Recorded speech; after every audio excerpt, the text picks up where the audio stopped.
बहुत समय पहले की बात है। एक विशाल राज्य था जहां सोने की दीवारें थीं, चांदी के दरवाजे थे और हीरों से सजा हुआ महल था। उस राज्य का राजा बहुत शक्तिशाली था, लेकिन उसकी आंखों में हमेशा उदासी रहती थी। महल में सब कुछ था, दौलत, सेना, सम्मान, लेकिन राजा के दिल में सन्नाटा था। राजा की रानी का देहांत कई साल पहले हो चुका था। तब से राजा ने हंसना छोड़ दिया था। लोग उसे उदास राजा कहने लगे थे। उसी राज्य के बाहर नदी किनारे एक छोटी सी झोपड़ी में एक गरीब लड़की रहती थी। उसका नाम था अनाया। वह रोज सुबह ताजे फूल तोड़ती और शहर में बेचने जाती। उसके कपड़े पुराने थे, हाथों में मेहनत की लकीरें थीं, लेकिन चेहरे पर एक अजीब सी शांति थी। अनाया की माँ बीमार थी। फूल बेचकर जो थोड़ा बहुत मिलता, उसी से दवा और घर चलता।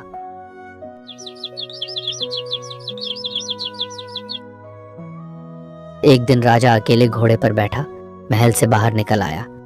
उसे शोर शराबे से दूर रहना अच्छा लगता था।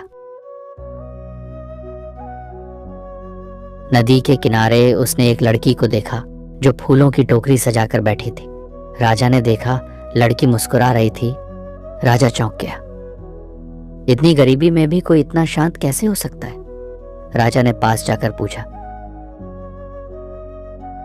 ये फूल कितने के हैं? अनाया ने सिर झुकाकर कहा, महाराज, पैसे नहीं, बस अगर आप खुश हो जाएं तो वही कीमत है। राजा के दिल में कुछ टूट सा गया।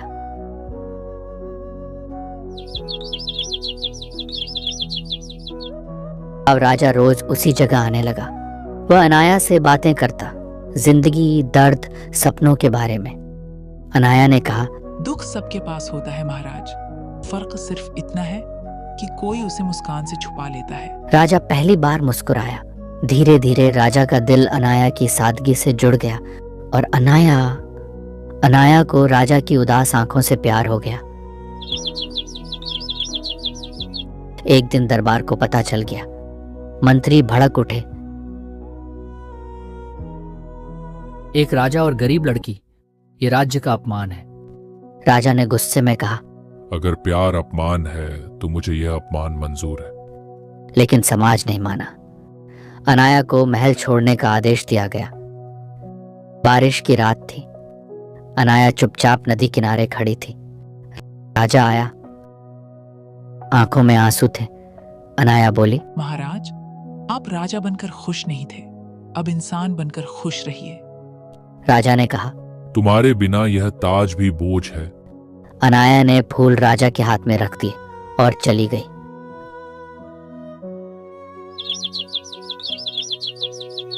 अगले दिन राजा ने घोषणा की, आज से इस राज्य में इंसान की कीमत उसके दिल से होगी, हैसियत से नहीं। राजा ने महल छोड़ दिया। राजा ने ताज छोड़ दिया, लेकिन दर्द नहीं छोड़ पाया। महल से बाहर निकलते समय पीछे मुड़कर देखा, वही महल जहां कभी हंसी नहीं थी और आज आंसू थे। राजा अब राजा नहीं था, वो बस एक टूटा हुआ इंसान था। राजा नदी किनारे एक छोटी सी झोपड़ी में रहने लगा, वही जगह जहां कभी अनाया फूल बेचा करती थी। हर सुबह राजा नदी के पास बैठता और पानी में अपना अक्स देखता।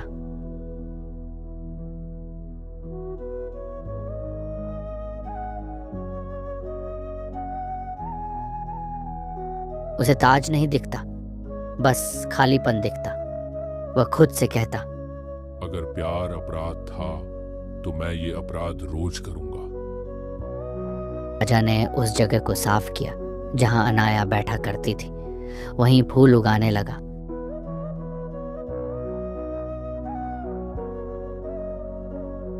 लोग कहते, देखो, जो कभी फूल नहीं छूता था, आज उन्हीं फूलों में जिंदगी ढूंढ रहा है। हर फूल के साथ राजा बोलता, क्या तुम लौटोगी? लेकिन जवाब सिर्फ हवा देती थी।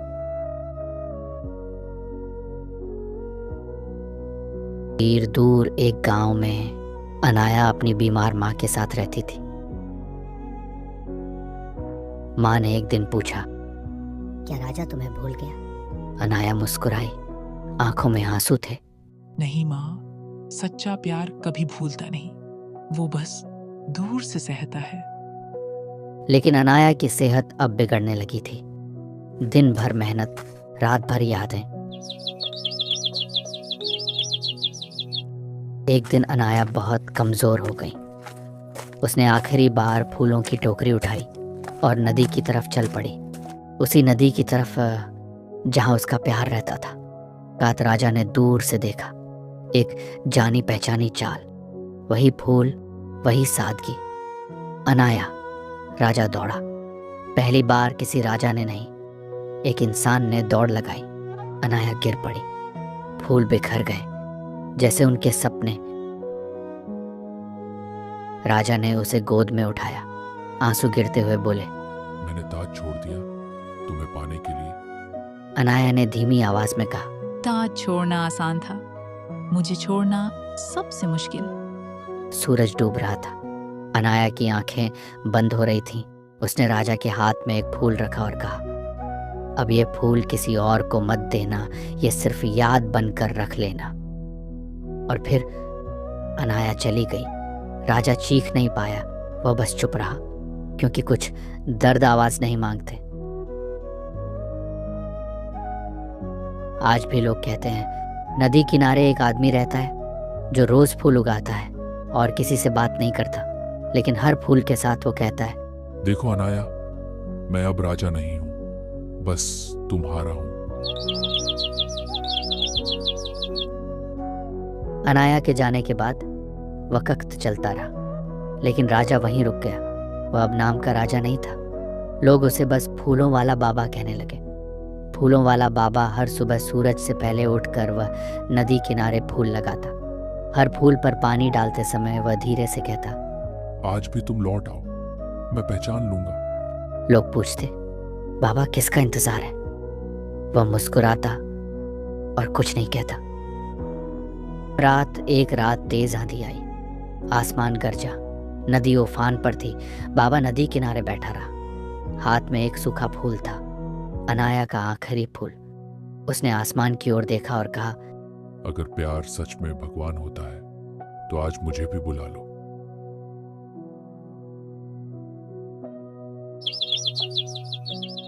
दूसरी सुबह गांव वाले आए। झोपड़ी खाली थी। नदी किनारे सिर्फ फूल थे, हजारों फूल, जैसे किसी ने पूरी जमीन को इबादत से भर दिया हो। लोग समझ गए, फूलों वाला बाबा अब चला गया। वर्षों बाद, कई साल बाद, उसी राज्य में एक छोटी बच्ची पैदा हुई। नाम रखा गया अन्वी। वो बच्ची अजीब थी, फूलों को छूते ही मुस्कुरा देती, नदी देखते ही शांत हो जाती। तारा एक दिन अन्वी अपनी माँ के साथ नदी किनारे गई। वहां एक छोटा लड़का खेल रहा था, नाम था आरव। जैसे ही दोनों की नजर मिली, दोनों रुक गए। बिना जाने, बिना समझे, दिल को कुछ याद आ गया। अनजानी पहचान अन्वी ने जमीन से एक फूल उठाया और आरव को दे दिया। आरव ने फूल लिया और बोला, ये फूल किसी को देने का मन नहीं करता। अन्वी मुस्कुराई, ठीक वैसी ही मुस्कान जो कभी एक गरीब फूलवाली की थी। आखिरी सच कहते हैं, कुछ प्यार मरते नहीं, वो बस वक्त बदलते हैं। पहले राजा और गरीब लड़की थे, अब दो मासूम बच्चे हैं। ताज, गरीबी, समाज, कुछ भी बीच में नहीं। अगर प्यार सच्चा हो तो भगवान भी उसे अधूरा नहीं छोड़ता। बहुत समय पहले की बात है। पहाड़ों से घिरा एक सुंदर राज्य था, अमरगढ़। ये राज्य जितना सुंदर था, उसका राजा उतना ही अकेला। राजा का नाम था वीरेंद्र सिंह। महल बड़ा था, सोने से सजा था, लेकिन राजा के दिल में एक खालीपन था जिसे कोई भी दौलत नहीं भर पा रही थी। राजा की तन्हाई। राजा के पास सब कुछ था, शक्ति, सम्मान, सेना, खजाना, पर उसके पास अपना कोई नहीं था। रानी बचपन में ही गुजर गई थी। उसके बाद राजा ने कभी किसी को दिल से करीब नहीं आने दिया। लोग उसे आदर से देखते, लेकिन डर के साथ। वह गरीब लड़की महल के बाहर उसी शहर में एक झोपड़ी में रहती थी, मीरा गरीब थी, लेकिन उसकी आंखों में अजीब सी चमक थी। वह रोज नदी किनारे फूल बेचती थी ताकि अपनी बीमार मां का इलाज कर सके। उसके चेहरे पर मुस्कान थी, भले ही पेट खाली हो।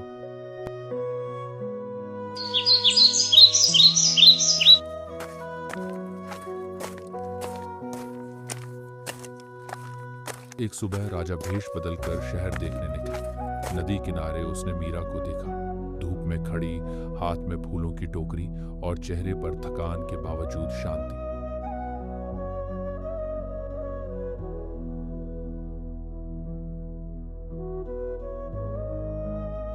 इन फूलों की कीमत क्या है? जो मन करे दे दीजिए, फूल नहीं दुआएं बिकती हैं यहाँ। राजा चुप हो गया। उसे पहली बार लगा कि किसी ने उसके दिल को छू लिया है। धीरे धीरे बढ़ता प्यार, राजा रोज उसी जगह आने लगा। कभी फूल खरीदता, कभी बस चुपचाप बैठा रहता। मीरा को नहीं पता था कि सामने बैठा आदमी राजा है। उसे लगा वह बस एक थका हुआ इंसान है। दोनों बातें करते, जीवन की, दर्द की और अधूरे सपनों की। राजा पहली बार हंसता था।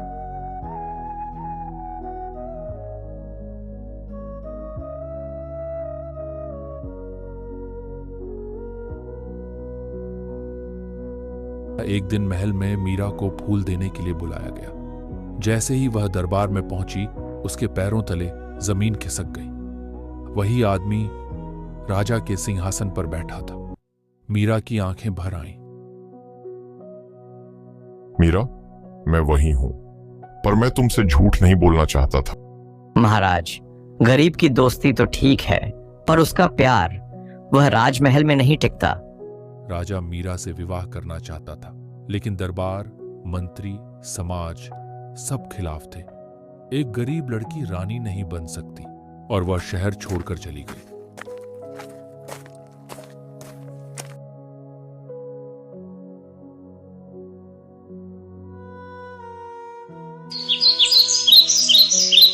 मुलाकात कुछ महीनों बाद मीरा की मां की बीमारी बढ़ गई और उसकी मां की मौत हो गई। मां की मृत्यु के बाद मीरा बहुत कमजोर हो गई। ये खबर जब राजा के पास पहुंची तो राजा दौड़ता हुआ मीरा के पास पहुंचा।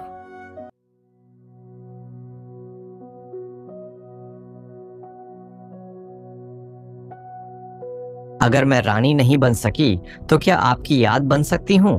राजा की आंखों से आंसू बह निकले। मीरा ने आखिरी सांस ली। राजा के हाथ थामे हुए मीरा की मौत के बाद राजा वीरेंद्र सिंह देर तक वहीं बैठा रहा। उसके हाथ में मीरा का ठंडा हाथ था और आंखों में ऐसे आंसू जो अब किसी को दिखाई नहीं देते थे। उसने बहुत धीमी आवाज में कहा, मैं राजा हूं, लेकिन आज भी तुम्हें बचा नहीं सका। कमरे में कोई जवाब नहीं था, बस सांसों की टूटी हुई आवाज और फिर खामोशी। राजा की चुप्पी।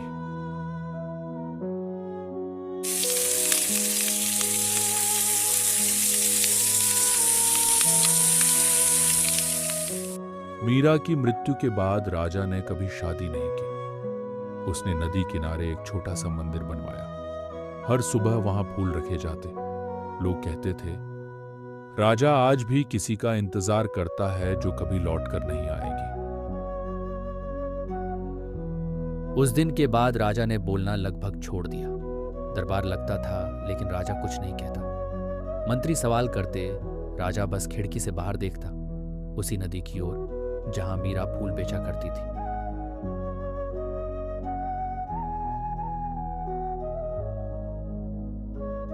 सूना महल राजमहल अब भी भव्य था, लेकिन उसमें हंसी नहीं थी। रात को कोई संगीत नहीं, कोई दीप नहीं, बस राजा और उसकी यादें।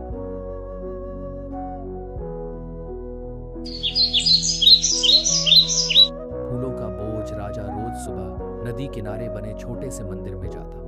वही फूल चढ़ाता जो कभी मीरा बेचा करती थी। लोग देखते, लेकिन पूछने की हिम्मत नहीं करते। राजा की आंखें हर दिन थोड़ी और थक जाती। अधूरी बातें कभी कभी राजा खुद से बोलता। अगर मैं राजा ना होता, अगर तुम गरीब ना होती, अगर यह दुनिया थोड़ी कम निर्दयी होती। फिर वह चुप हो जाता, क्योंकि कुछ सवालों के जवाब नहीं होते।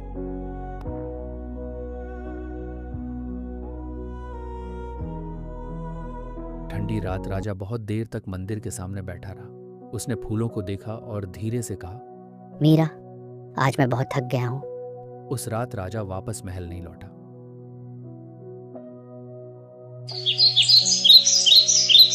अगली सुबह सुबह मंदिर के बाहर राजा वीरेंद्र सिंह शांत लेटा हुआ मिला। चेहरे पर कोई दर्द नहीं, बस अजीब सी शांति। उसके हाथ में एक मुरझाया हुआ फूल था। कोई शोर नहीं, न ढोल बजे न शंख। राजा की मौत पर शहर खामोश था। लोग बस इतना कहते थे, वह राजा नहीं मरा, वह इंसान बेहद पहले ही टूट चुका था। कुछ प्यार मिलकर नहीं, बिछड़कर अमर हो जाते, और कुछ राजा ताज के साथ नहीं, यादों के बोझ से मरते हैं। ये कहानी यहीं खत्म नहीं होती, ये हर उस दिल में चलती रहती है जो अधूरा रह गया हो।